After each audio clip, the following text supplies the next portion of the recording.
Welcome students to the SSAT Degree College. Second year students, we are going to start today the chapter of second year chemistry, that is chemistry of life. This is our lecture number 1.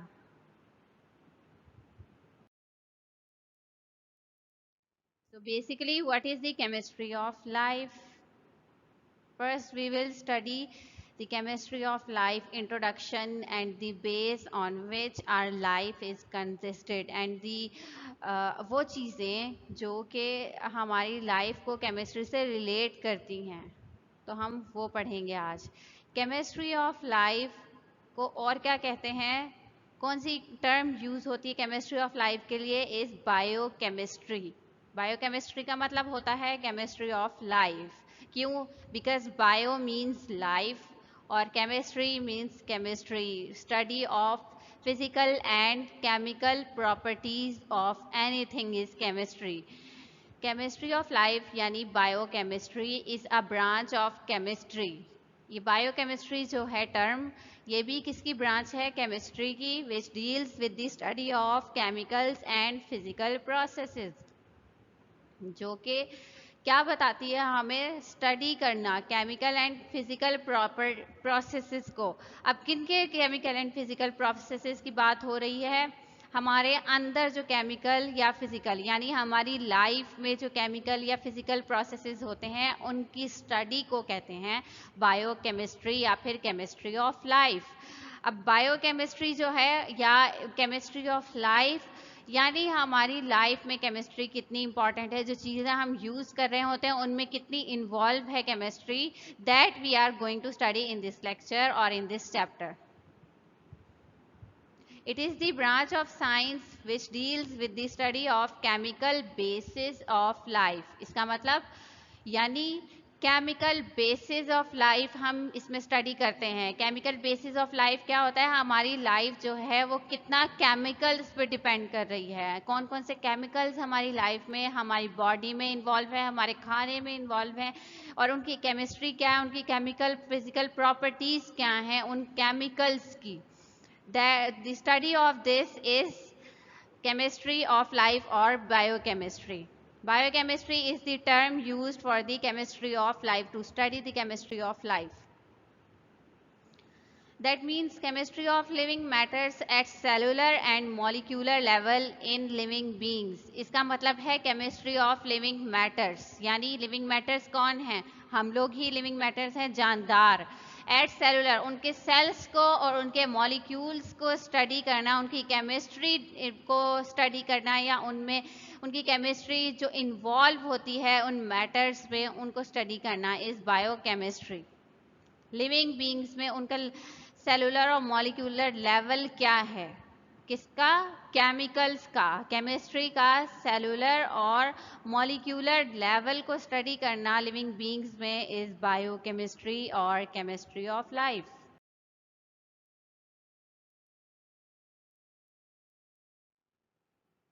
Here is the definition of biochemistry.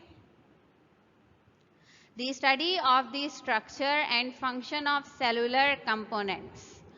Study करना structure और functions को, किसके? Cellular components के, यानी cell में जो components मौजूद होते हैं उनकी स्ट्रक्चर को, स्ट्रक्चरल प्रॉपर्टीज फाइंड आउट करना और उनके फंक्शंस को, उनका फंक्शन क्या है, उनका स्ट्रक्चर कैसा है और उनका फंक्शन क्या है. इस स्टडी को किनका? सेल्स का क्या स्ट्रक्चर और फंक्शन है, इनको स्टडी करना is biochemistry. Such as proteins, carbohydrates, lipids, nucleic acids and other biomolecules and of their functions and transformations during life processes. अब इसमें क्या बात बताई गई है? जैसे कि protein, carbohydrates, these are the biomolecules which are present in our, which are required for our body to function. इनको फंक्शंस, इनके फंक्शंस को और इन स्टडी करना या इनकी प्रॉपर्टीज को स्टडी करना, इसको बायोकेमिस्ट्री कहेंगे. और ये क्या ट्रांसफॉर्मेशंस ला रहे हैं हमारे पर, हमारी लाइफ में, हमारी बॉडी में, इनकी क्या ट्रांसफॉर्मेशंस हैं, क्या चेंजेस करते हैं, this is biochemistry.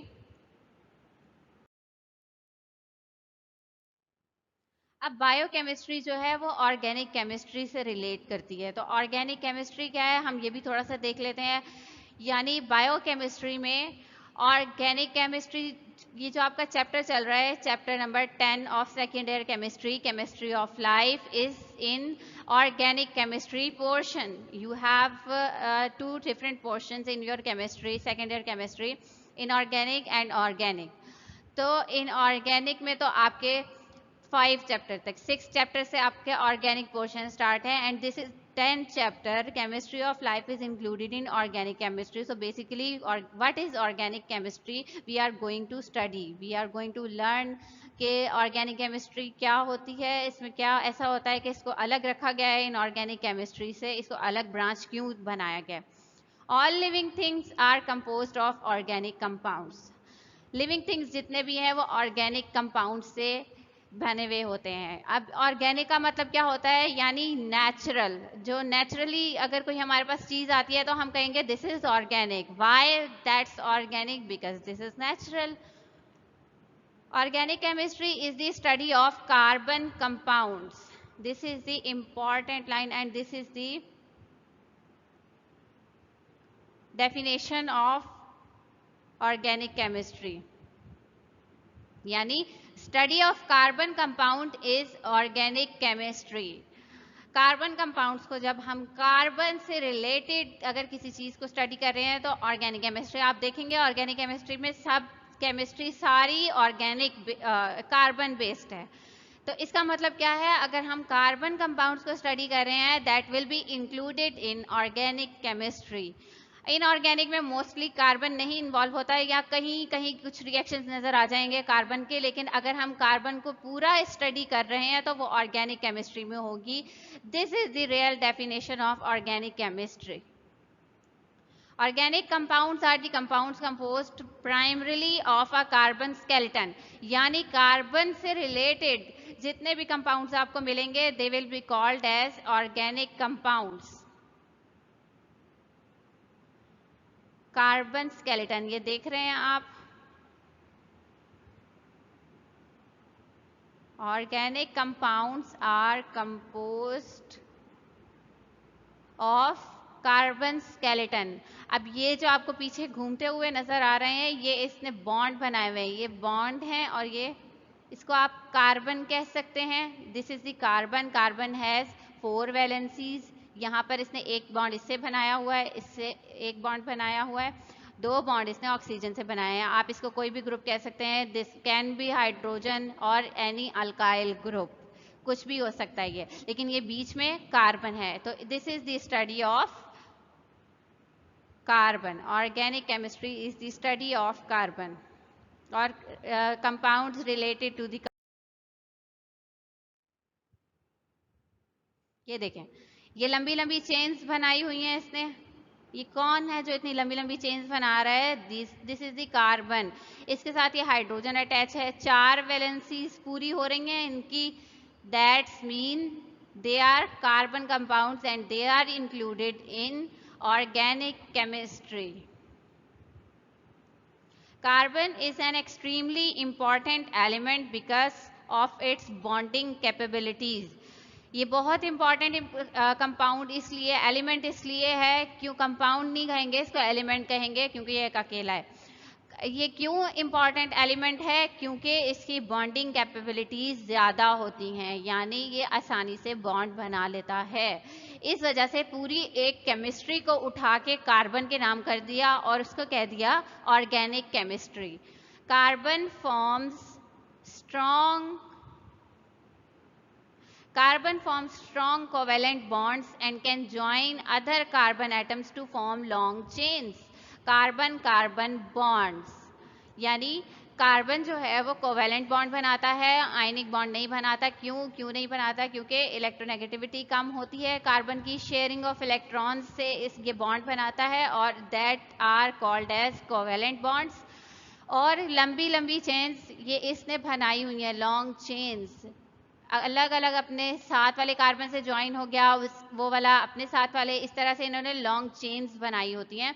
and they are these bonds are these chains, the bonds between these chains are called as carbon carbon bonds. ये वाले जो बॉन्ड आपको नजर आ रहे हैं, कार्बन ने इसके साथ एक बॉन्ड बनाया, इस कार्बन ने इसके साथ बनाया है, and this bond is carbon carbon bond. This is the carbon hydrogen bond. I hope आपको समझ आ गया. ये देखें, ये यहाँ से टूट रहा है, ये टूटा हुआ था लेकिन अब ये बॉन्ड बना रहे हैं, and they made carbon carbon bond. Carbon is able to form 4 bonds which make it uniquely suited for to form macromolecules. Carbon जो है वो 4 बॉन्ड बना सकता है किसी भी, मतलब कार्बन की वैलेंसी 4 है. That's why it is in 4th group. 4A group का first member is carbon. That's why we call the 4A group as carbon family also. तो इसका क्या मतलब हुआ कि कार्बन के पास वैलेंस इलेक्ट्रॉन्स 4 होते हैं, यानी इसकी वैलेंसी कितनी है 4. ये 4 बॉन्ड बना सकता है. इस वजह से ये 4 बॉन्ड बना तो रहा है, लेकिन इसके साथ 4 अलग अलग एलिमेंट्स या मॉलिक्यूल्स आके अटैच होते हैं. इसने बॉन्ड बनाए 4. That's why these are this capabilities के इसके नाम एक केमिस्ट्री कर दी गई है. अब यहाँ पर मैक्रोमोलिक्यूल्स टर्म यूज हुई है. एक मैक्रो का मतलब होता है लार्ज. लार्ज मतलब बड़े. मैक्रोमोलिक्यूल्स यानी large molecules. Carbon is able to form 4 bonds which make it uniquely suited. Carbon की इतनी कैपेबिलिटी होती है कि वो 4 बॉन्ड्स बना सकता है, जो कि इसको एक यूनिक बनाता है. और क्या करता है, टू फॉर्म मैक्रो मॉलिक्यूल्स. ये क्यों यूनिक बनाता है, क्योंकि ये बड़े बड़े मॉलिक्यूल्स, लार्ज मॉलिक्यूल्स बना सकता है, क्योंकि इसकी वैलेंसी 4 है and it can easily bond with 4 different atoms. That's why it can make more molecules, large molecules, and they are called as macromolecules. अब यहाँ पर भी आप देख रहे हैं, this is a long chain of carbon. ये कार्बन की एक लॉन्ग चेन है. तो कार्बन के पास ये कैपेबिलिटीज होती हैं कि ये बड़े बड़े मॉलिक्यूल्स बना सकता है, large molecules. They are macromolecules.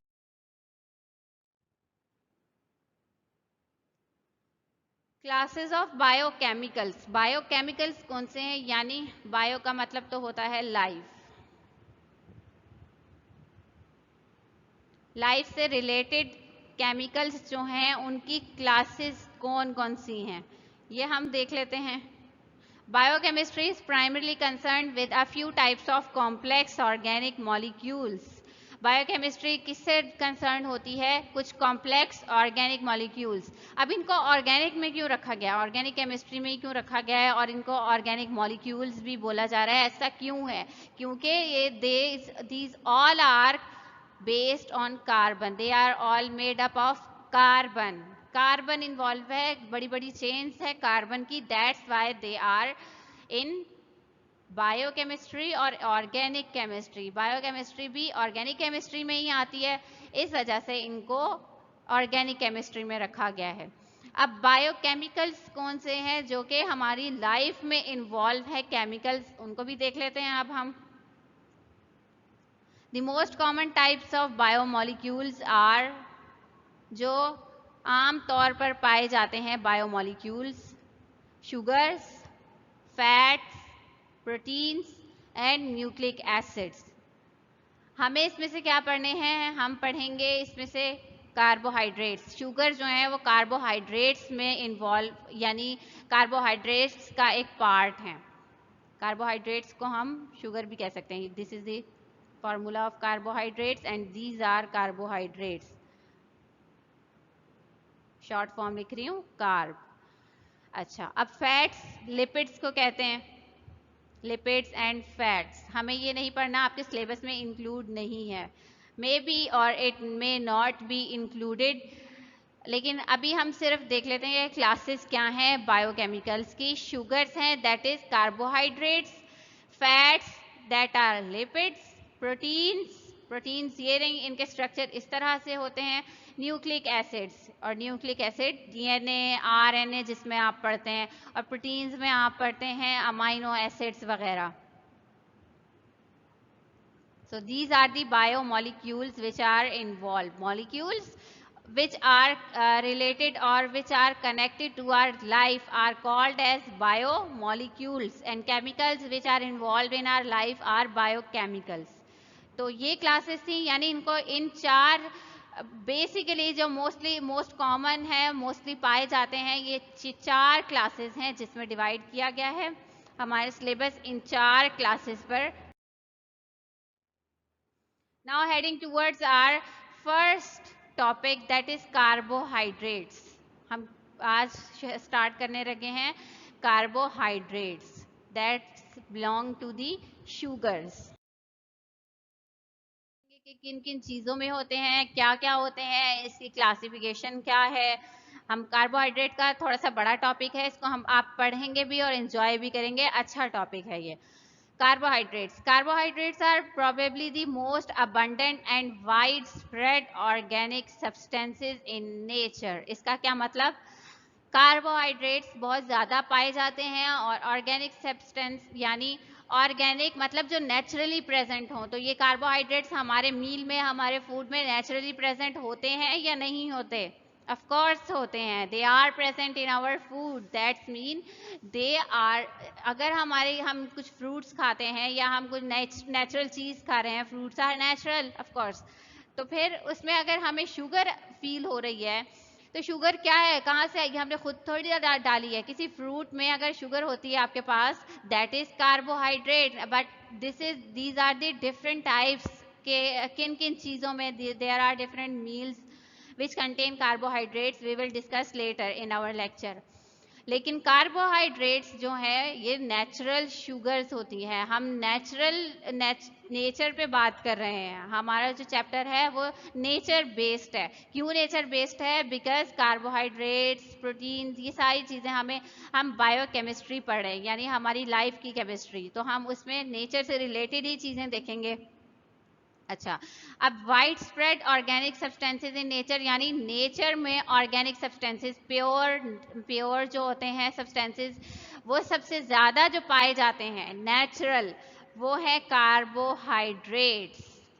And they are essential constituent of all living thing. और ये बहुत इंपॉर्टेंट हिस्सा है तमाम जानदारों का. समझ आई आपको बात? ये बहुत इंपॉर्टेंट हिस्सा है हमारे फूड का, हमारी मील का, हमारी बॉडी का.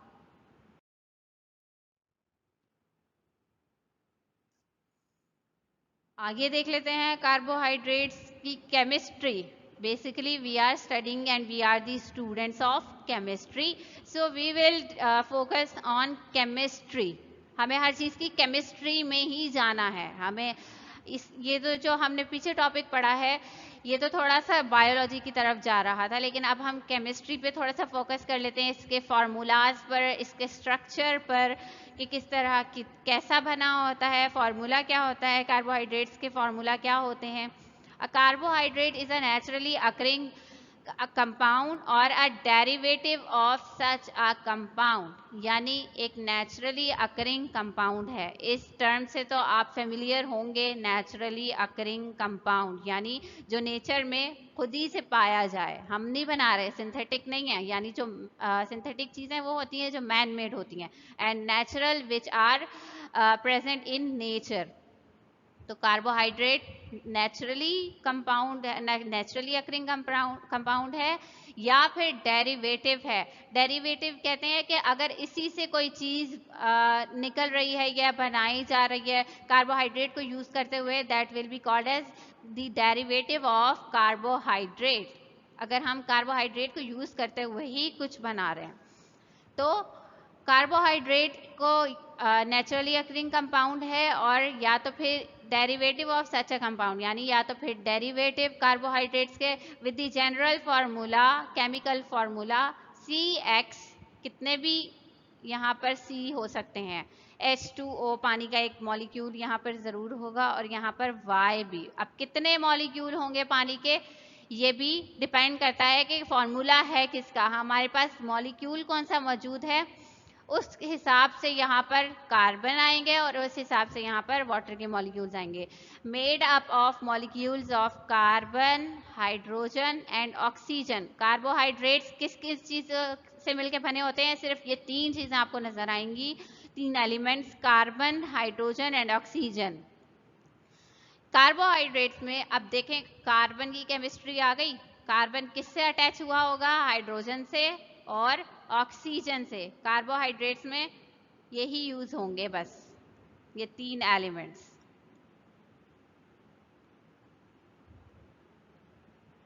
Carbohydrates are one of the major group of biomolecules, यानी कि एक इम्पॉर्टेंट ग्रुप है कार्बोहाइड्रेट जो है, बायोमॉलिक्यूल का एक इम्पॉर्टेंट ग्रुप है। अभी हमने पीछे 4 बायोमॉलिक्यूल्स को स्टडी किया, शुगर्स, प्रोटीन्स, लिपिड्स और फैट्स, या फिर न्यूक्लिक एसिड्स। 4 थे। शुगर कह लें या कार्बोहाइड्रेट्स कह लें, they are same, they come in same category. Then हमारे पास थे fats and lipids, then we had proteins, उसके बाद था न्यूक्लिक एसिड। 4 हो गए। अभी हम फर्स्ट स्टडी कर रहे हैं कार्बोहाइड्रेट्स यानी शुगर्स। तो कार्बोहाइड्रेट जो है वो बायोमॉलिक्यूल्स का बहुत इंपॉर्टेंट मेजर ग्रुप है, बहुत बड़ा ग्रुप है। इस सबसे ज्यादा पाया जाने वाला ग्रुप कार्बोहाइड्रेट्स है। These are energy rich organic compounds, यानी कि ऑर्गेनिक कंपाउंड्स तो अब आपको समझ आ गई टर्म की क्या होती है। Organic compounds which are present naturally, energy rich होते हैं, यानी इनमें बहुत ज़्यादा एनर्जी होती है। आप अगर नहीं लेते तो यू विल फील, मतलब कि आप you can not survive without carbohydrate basically. Carbohydrates are an important class of naturally occurring compounds which play an important role in our daily life. Carbohydrate समझ आ गया होगा आपको ये कि कार्बोहाइड्रेट इंपॉर्टेंट क्लास है नेचुरली अकरिंग कंपाउंड्स का, जो कि हमारी लाइफ में बहुत इंपॉर्टेंट रोल प्ले करते हैं। इनके बगैर हमारा खाना कंप्लीट नहीं होता। We need a proper diet, proper food to survive. तो कार्बोहाइड्रेट बहुत इंपॉर्टेंट हिस्सा है, यानी कि अगर मेजर हमारा फूड इन पे डिपेंड कर रहा है तो we can not survive without them. These are the examples in which carbohydrates are present. Honey, honey में भी कार्बोहाइड्रेट प्रेजेंट होता है, दैट इज शहद। आइसक्रीम में और एप्पल्स में, सेब में। अब हम कार्बोहाइड्रेट से थोड़ा और स्टडी कर लेते हैं। जैसे कि मैंने बताया ये एक इम्पॉर्टेंट मेजर ग्रुप है और ये बहुत बड़ा ग्रुप है, that's why we are studying it thoroughly. Carbohydrates are broadly defined as polyhydroxy aldehydes और कीटोन्स। कार्बोहाइड्रेट को डिफाइन किया जाता है पॉलीहाइड्रोऑक्सी एल्डिहाइड या फिर कीटोन्स से। एल्डिहाइड्स का फॉर्मूला होता है ये,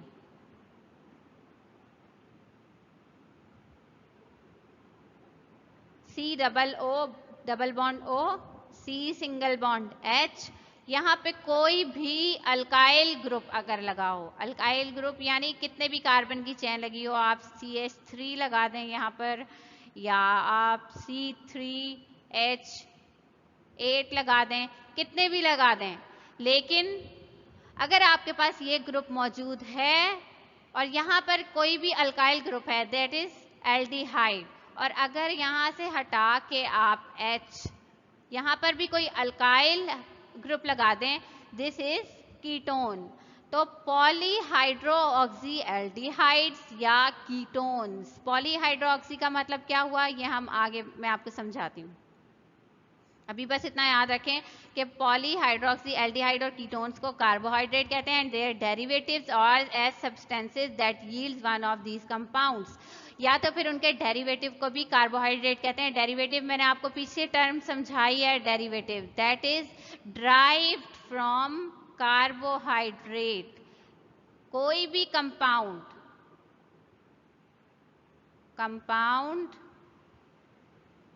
दैट इज ड्राइव्ड, यानी जो के बना हो, कंपाउंड जो के बना हो carbohydrate, will be called as the derivative of carbohydrates. समझ आ गया आपको? नेक्स्ट देख लेते हैं, compounds of carbon, hydrogen, oxygen, ये पीछे हम पढ़ चुके हैं कि कार्बन और हाइड्रोजन ऑक्सीजन से बने हुए होते हैं ये carbohydrates. Functional groups present include hydroxyl groups. Functional groups में से कौन कौन से ग्रुप्स प्रेजेंट होते हैं? हाइड्रोक्सिल, हाइड्रोक्सिल होता है OH ग्रुप को कहते हैं हाइड्रोक्सिल ग्रुप। और एल्डिहाइड्स एंड कीटोन्स भी प्रेजेंट होते हैं इसमें। एक तो फंक्शनल ग्रुप हो गया hydroxyl group, and aldehydes and ketones ये भी प्रेजेंट होते हैं। These are also the functional groups.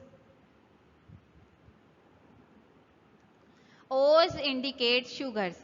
अब मैंने आपको बताया था वहां पर शुगर्स लिखा था, मैंने कहा था कि कार्बोहाइड्रेट्स में ही आती हैं शुगर्स। तो ओज जहां पर आपके पास आएगा यानी ग्लूकोज पढ़ते हैं हम, फ्रुक्टोज पढ़ते हैं, और बहुत सारी चीज़ें जो हम, बहुत सारी शुगर्स हैं जो हम पढ़ते हैं, गैलेक्टोज, माल्टोज, सक्रोज, ये आप अब आगे जाके पढ़ेंगे तो ओस ओस जिनमें आ रहा है, जिनके लास्ट में OSE आ रहा है, they indicate that they are sugars. अगर ओस लगा हुआ है इसका मतलब वो शुगर्स हैं। बस इससे आपने ये याद रखना।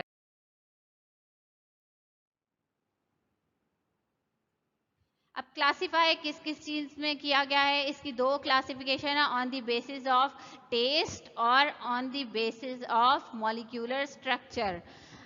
टेस्ट पे कैसे क्लासिफाई किया गया है कार्बोहाइड्रेट्स को, ये हम देख लेते हैं। Carbohydrates are classified as sugars and non sugars. Sugars में देखते हैं पहले।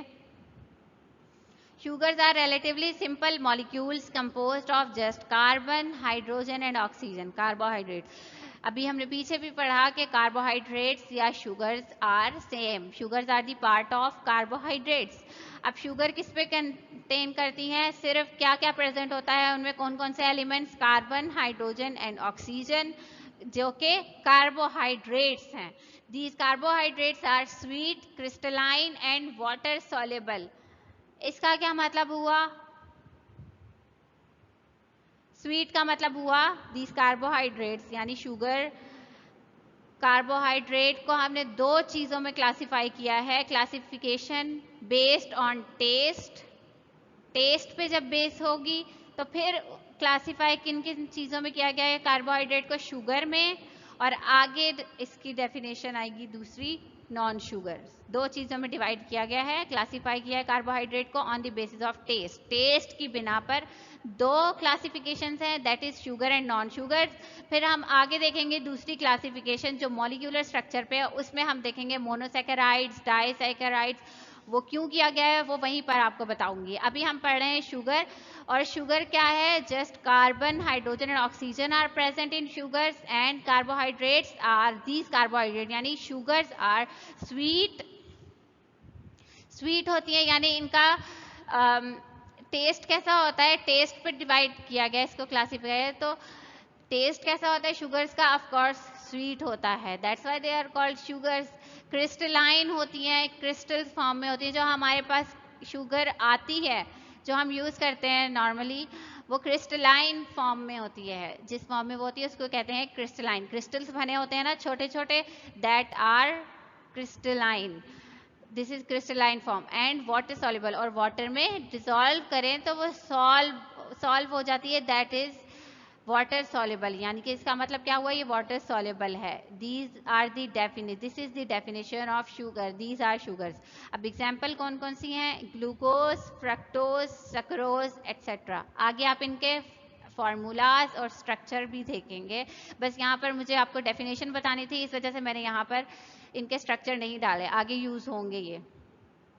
Now coming to the non sugars. Non sugars किनको कहते हैं ये भी देख लेते हैं। These are tasteless, tasteless, amorphous यानी इनका कोई टेस्ट नहीं होता। नॉन शुगर्स का एमॉर्फस होती है यानी किसी भी फॉर्म में पाई जा सकती हैं। यहाँ पर तो ये क्रिस्टलाइन थी ना, इनका मतलब था कि ये क्रिस्टल फॉर्म में होती हैं। ये किसी भी, इनकी कोई डेफिनेट शेप नहीं होती है, एमॉर्फस होती हैं, किसी भी फॉर्म में हो सकती हैं। एंड इनसॉल्युबल इन वाटर, और वाटर में सॉल्युबल नहीं होती हैं। अगर आप वाटर में डालेंगे इनको तो वाटर में ये सॉल्व नहीं होंगी, नीचे बैठ जाएंगी। इनकी एग्जाम्पल है starch and cellulose. Starch present होता है पोटैटो में, और सेलुलोज कुछ सब्जियों में प्रेजेंट होता है, वेजिटेबल्स में भी नहीं हो सकता, ये एनिमल्स में होता है, सेलुलोज एनिमल्स में होता है।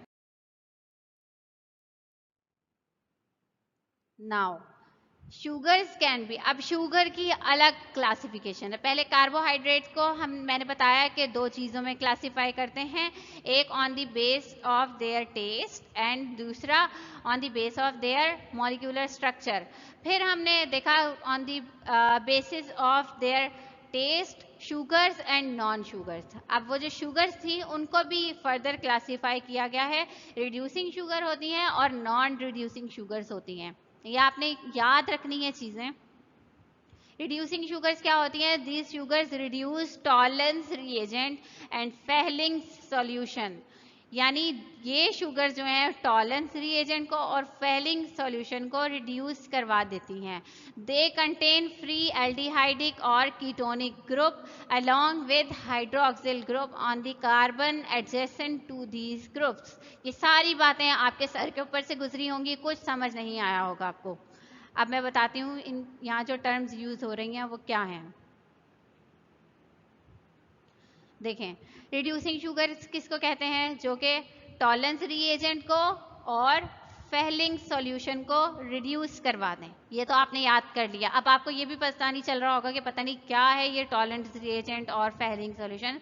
ये नेक्स्ट स्लाइड में आपको मैं बताऊंगी कि टॉलरेंस और फेहलिंग सॉल्यूशन क्या है।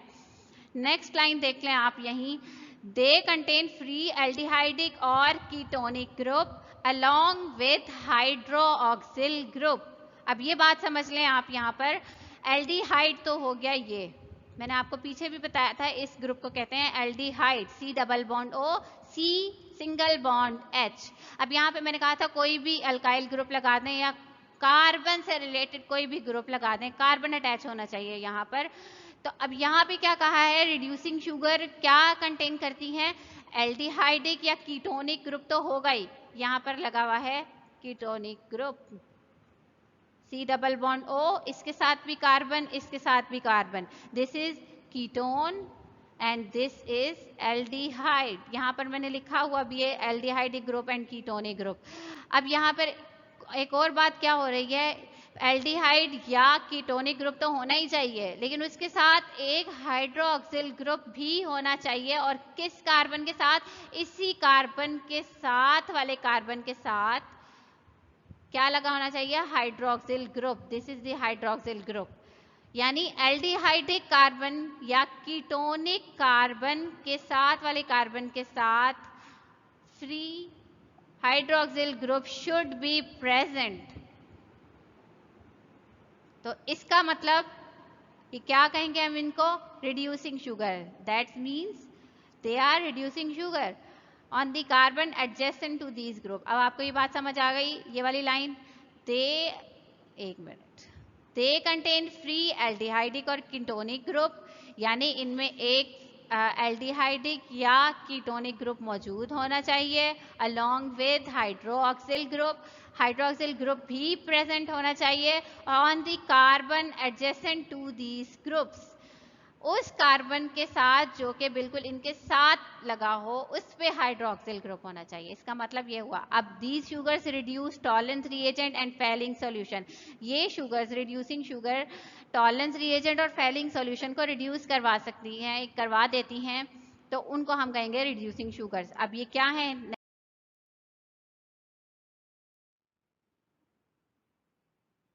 Tollens reagent is a chemical reagent used to determine the presence of an aldehyde or alpha hydroxy ketone functional groups। Tollens reagent use होता है अगर हमने पता लगाना है किसी चीज में, किसी केमिकल में एल्डिहाइड या कीटोन है, तो हम टॉलेंस रिएजेंट यूज करेंगे। ये बेसिकली एक केमिकल है, इसको हम यूज करते हैं क्या पता लगाने के लिए? डिफरेंशिएट करने के लिए या पता लगाने के लिए एल्डिहाइड और कीटोन्स का पता लगाने के लिए। The reagent consist of a solution of silver nitrate and ammonia. ये रिएजेंट किस पे कंसिस्ट करता है, यानी किस चीज का बना होता है? किन केमिकल्स का? Silver nitrate and ammonia. अभी इनके फॉर्मूलाज भी नीचे दिखाती हूँ। Fehling solution is a mixture of copper sulphate, potassium sodium tartrate and sodium hydroxide. It is used to differentiate between aldehydes and ketone functional groups and as a test for reducing agent. यानी ये किस पे मुश्तमिल होता है? Copper sulphate, potassium sodium tartrate and sodium hydroxide. It is used to differentiate between. यानी ये क्यों यूज होता है? ये यूज होता है डिफरेंशिएट करने के लिए एल्डिहाइड्स और कीटोन के बीच में. अगर किसी केमिकल में एल्डिहाइड और कीटोन है और हमें पता लगाना है कि अब एल्डिहाइड के है या कीटोन, तो हम फेलिंग सॉल्यूशन यूज करेंगे. फेलिंग सॉल्यूशन ए भी होता है और बी भी होता है. और रिड्यूसिंग शुगर का पता लगाने के लिए भी यूज होता है ये. This is the formula of silver nitrate. Here term used was silver nitrate. ये रहा formula. And this is ammonia NH3.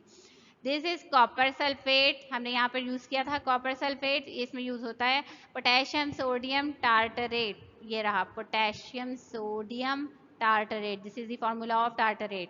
और क्या था? Sodium hydroxide NaOH. This is the common reagent. That's why I didn't write here. तो अब हमारा आज का लेक्चर यहीं पर ख़त्म होता है. नेक्स्ट लेक्चर में आप ये पढ़ के आइएगा ताकि आपको पता चल सके कि हमने आगे क्या पढ़ना है. अब हम स्टार्ट करेंगे नॉन रिड्यूसिंग शुगर से. हमने आज रिड्यूसिंग शुगर तक पढ़ा. कार्बोहाइड्रेट को दो बेसिस थी क्लासिफिकेशन की. इसमें से हमने एक क्लासिफिकेशन में दो टाइप्स पढ़ी, शुगर और नॉन शुगर्स. उसके बाद फिर हमने शुगर्स की दो टाइप्स को स्टडी करने की कोशिश की, जिसमें से हम एक को ही स्टडी कर पाए, दैट इज रिड्यूसिंग शुगर्स. अब हम next lecture non reducing sugar से स्टार्ट करेंगे इंशाल्लाह. तब तक के लिए अल्लाह हाफिज.